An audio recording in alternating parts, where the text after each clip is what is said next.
Bonjour à tous et bienvenue dans cette nouvelle vidéo consacrée à Adobe Photoshop Lightroom dans sa version 4. Aujourd'hui, nous allons voir une des bases du travail dans Lightroom consistant en l'importation de photos dans le logiciel. En effet, pour traiter des photos au sein de Lightroom, il faut préalablement les avoir importées. Nous allons donc voir comment faire et je vais vous donner 2-3 éléments sur en quoi consiste réellement cette importation dans le logiciel. Commencez par démarrer Lightroom. Et une fois que vous êtes dans l'onglet Bibliothèque ici, il va falloir que vous choisissiez les images que vous voulez y importer pour pouvoir ensuite les retravailler. Pour ce faire, vous allez aller ici, cliquer sur Plus, puis Ajouter un dossier. Et vous allez aller choisir un dossier contenant les images que vous souhaitez retravailler. Vous allez cliquer sur Sélectionner le dossier et le logiciel va s'ouvrir avec la fenêtre d'importation. Alors qu'est-ce que l'importation d'une image ? L'importation d'une image, c'est ni plus ni moins que le fait de l'importer, donc comme son nom l'indique, dans le logiciel, c'est-à-dire la mettre dans le logiciel. Mais en fait, la copie sur laquelle vous allez travailler est en quelque sorte une copie virtuelle. C'est-à-dire que vous allez travailler sur une copie qui va être dans le logiciel Lightroom, mais jamais sur votre original. C'est pour ça que le travail dans Lightroom est non destructif puisque vous n'allez jamais intervenir directement sur le fichier de base, qu'il s'agisse du JPEG ou du RAW. Au moment où vous allez vouloir sauvegarder vos modifications, il va falloir que vous effectuiez une exportation de vos images. Je vous invite pour ceci à aller voir la vidéo consacrée aux options d'exportation dans Lightroom. Et c'est cette exportation qui va aller enregistrer les modifications que vous avez effectuées.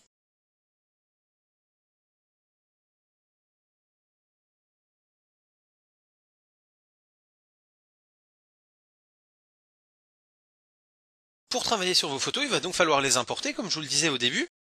Et pour ce faire, une fois que vous avez sélectionné votre dossier, vous avez cette fenêtre d'importation qui s'ouvre. Et il va falloir aller déterminer les images que vous souhaitez intégrer dans le logiciel pour les retravailler. Donc ces images, vous allez soit pouvoir toutes les sélectionner en cliquant ici, soit venir toutes les sélectionner sauf celles que vous allez décocher, ou au contraire, toutes les désélectionner et dire je ne veux retoucher par exemple que celle-ci et celle-ci. Ça après c'est à vous de voir ce que vous allez souhaiter modifier. Une fois que vous avez sélectionné les images que vous voulez importer dans le logiciel, vous allez cliquer tout simplement ici sur Importer.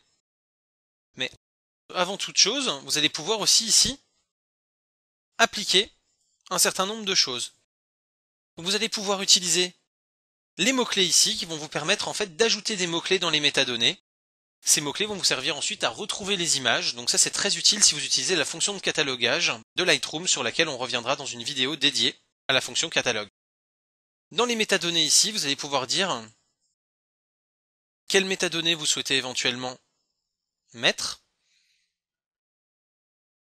Et ici dans les paramètres de développement, vous allez pouvoir indiquer à Lightroom d'effectuer déjà dès l'importation un paramètre de développement prédéfini, en sachant que vous pouvez enregistrer vos propres presets dans ces paramètres prédéfinis. Cela aussi fera l'objet d'une vidéo à part entière. Et donc vous pouvez très bien, si vous avez un traitement bien précis que vous affectionnez particulièrement et que vous jugez qu'il va se prêter aux photos que vous êtes en train d'importer, eh bien vous allez pouvoir dire, bah voilà, c'est ce preset-là que je veux appliquer, et au moment où il va les importer, il va automatiquement les pré-traiter avec ce preset. Vous aurez juste après à fignoler votre traitement en fonction des spécificités de chaque image.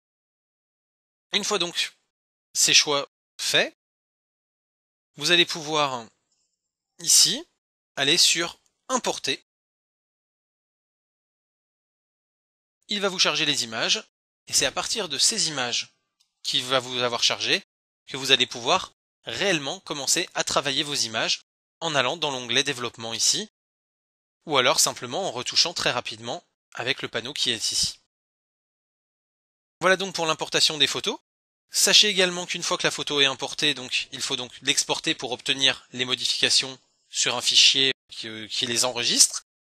Et également que quand vous allez cliquer sur une photo ici, que vous allez faire Supr, il va vous demander, comme vous le voyez ici, si vous voulez effacer simplement l'image de Lightroom, ou si vous voulez vraiment supprimer le fichier source.